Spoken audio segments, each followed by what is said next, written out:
네, 안녕하십니까. 저는 결혼식을 한 달 앞둔 예비 신부이자 대한민국 청년 한예진입니다. 축하합니다. 감사합니다. 네, 오늘 이 자리를 통해서 청년과 청소년들의 현실을 함께 고민할 수 있게 되어서 매우 뜻깊게 생각하는데요.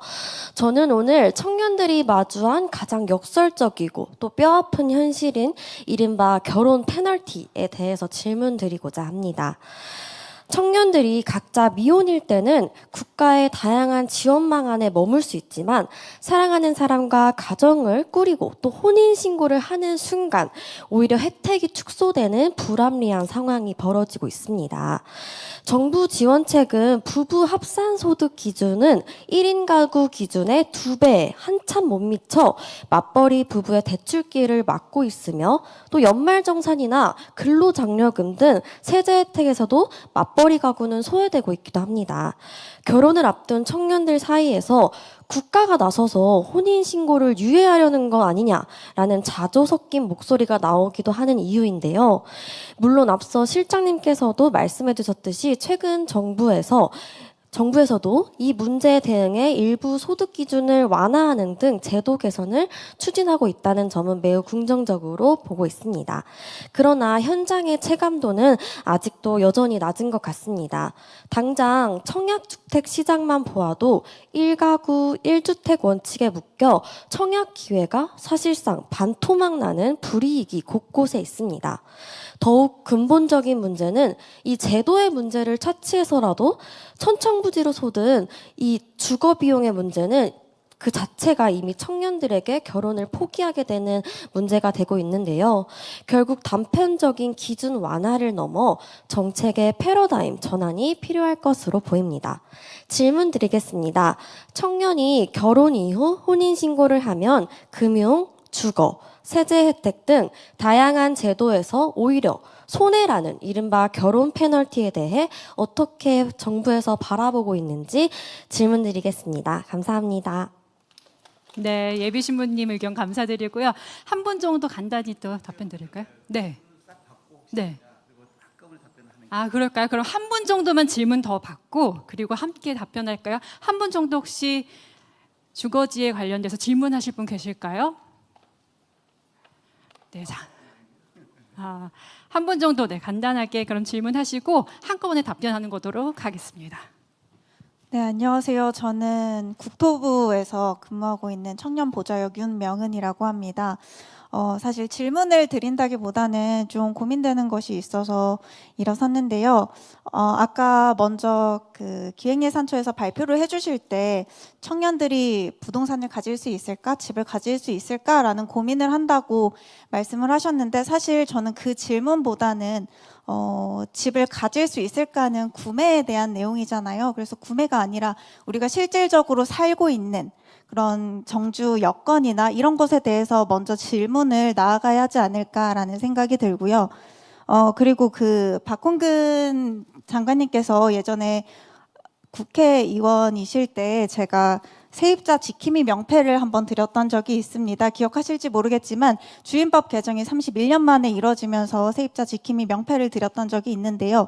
여전히 세입자에 대해서 관심이 좀 많으신지 궁금하고 저희 청년들 같은 경우에는 공공임대주택 그리고 공공지원 그리고 공공이 지원하는 사회주택이 있습니다. 이런 물량이 좀 부족한데 예산 부분에서 조금 더 지원해 주실 생각이 있는지 궁금합니다. 또 마지막으로 위반 건축물로 인한 청년들의 주거 삶이 매우 불안정하다고 생각을 하는데요. 위반 건축물 같은 경우에는 불법 방조개기 같은 걸로 인해서 뭐 집의 외부화라고 불리는 음식이나 빨래, 공부를 집이 아니라 집의 밖에서 해결하는 것을 이야기하고 있습니다. 그래서 이런 불법 건축물 해결을 위해서도 예산이 조금 더 배정이 되어야 할 것 같은데 이런 부분에 대해서도 어떻게 고민하고 계신지 궁금합니다. 네, 그럼 두 의견에 대해서 한 분만 간단하게 네, 의견 제가 부탁드립니다. 얼른 답을 해야 되겠네요. 결혼 페널티 이제 페널티가 아니라 말 그대로 메리트가 되고 인센티브가 되도록 당연히 노력해야 되고 대통령께서 이 부분은 공개적으로 저희가 지난번 지적을 해서 그래서 아까 말씀하신 것처럼 이미 이제 맞벌이 가구의 기준 소득 완화하는 문제 이런 것들은 이미 저희가 이제 준비를 해오고 있고 또 결혼 전에 청약 당첨 이력을 배제하는 것 뭐 이런 것들도 좀 마찬가지로 저희가 함께 노력 중에 있다는 말씀, 이미 이거 이제 보고를 좀 이렇게 대통령께도 좀 드렸다고 제가 들었습니다. 그리고 그럼에도 불구하고 사실은 결혼 자체가 이제 청년들에게 큰 부담인 것은 분명한 사실이지요. 결혼하고 나서 1년 동안 혼인신고를 안 한 게, 옛날에 막 혼인신고 당장 안 하면 왜 안 하냐고 서로 난리였는데 지금은 1년 동안 신고를 안 한 비중이 꽤 늘었어요.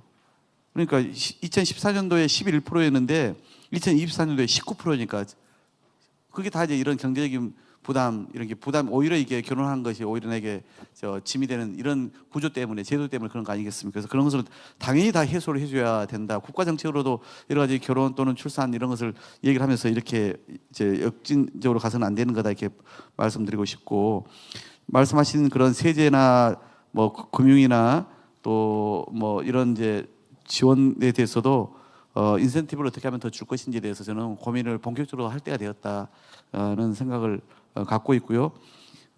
뭐 양육도 앞으로 마찬가지일 텐데, 그래서 그런 부분도 이제 정부 차원에서 더 저희가 복합적으로 지금 이제 저출산 고령화위원회가 이제 인구 전략위원회로 바뀌면서 그 안에서도 이제 이 청년 정책과 함께 고민을 하게 될 거예요. 그래서 이런 부분들이 좀 더 국정과제에서 나왔던 것까지 포함해가지고 제가 좀 보강해 나가겠다는 말씀드리겠고요.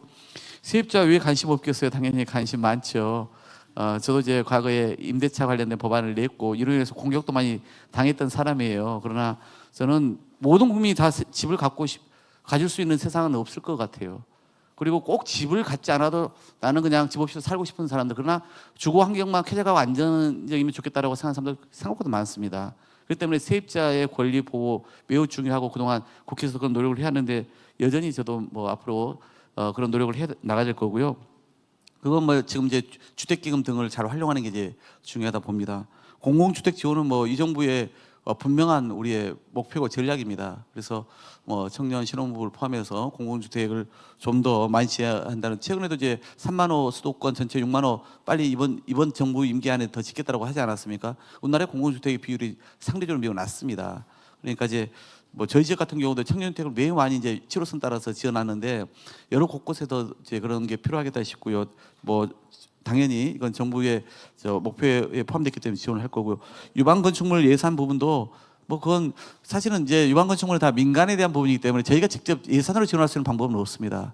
오히려 유방 건축물은 이행강제금을 좀 내야 되는 구조인데 12년 만에 이번에 법안을 개정했습니다. 뭐 저도 대표 발의를 같이 하고 했는데, 그래서 이런 부분에 대해서는 이제 유방 건축물이 거기에 들어와 있는 사람들에게 안전상의 문제를 해치지 않게끔 잘 계도하고 관리하는 게 오히려 중요하다. 그건 행정적으로 해야 될 일들이 많다 생각합니다. 그래서 그런 부분은 저희가 좀 더 유념해서 관리하도록 국토부하고도 잘 상의를 하고 지방정부와 잘 협의하겠습니다.